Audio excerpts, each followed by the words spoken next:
Koutruk ki Chingya Tainaba mapham ki Loupham shing Uba Yanaba Matik Chaba security force Thamibiyu haina Koutruk ki meeyamna leingak pukning chingshillakli ngasi Koutruk community hoda pangthokpa paugi mifam amada thangzam leima kaubi nupi amana hai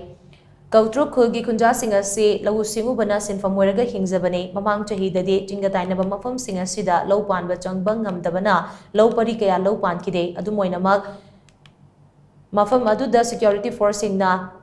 Mapha kharadadi ningthina ngak senbiduna Loupham ke handak thokibai chawduna maram oiraga mapha asida thamlamba security force ado lauthokibadagi ngasidi Yanaba Loupham da changbada kiba faude security force pauba kuki militant singna nomai kaptharaktuna landarakpa laikhrabani mafam kharat khaktada Loupham ba yarabasu madu lokani lokloi haiba tambang ambanate maram aduna laumi singna Loupham ba honabada akia khang yaudana security force thamduna ngak salanbiyu haina mahakna leingak pukning chingsinki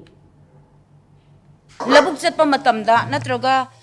salmakta hoidokpa matam orasu mapali paramta thokpa oragasu khoigi launga ko security se sahi ama gumbadi moi thambirame thamde haibadi yade ko thambirame aduga makhoina handaki ising ichauda launga ko ne na thambirami ba team sing do lokthok pi khre aduna haujikti laubuk chatpa matamda khoigi moi na petroning chatpa matamda su nomai kap thabirakta nam khoi tho haudana chelakhrabani makhoi da bawa khulai pairi ba security sing du da bawa du maina kap thabira aga khulai paidana labuk chatli bai khoi da di kari torokani haibado khoi ki bana lau chatpa se yam kinare haiba labuk chatpa se yam du ki mati kinare aduna athu matamda khoi security si tasengna pamjai tasengna security si pirak taba taraga di akhoi gi ujari ba khara si phawba lokpa ngamgani ngammoi haibagi tamba ngamde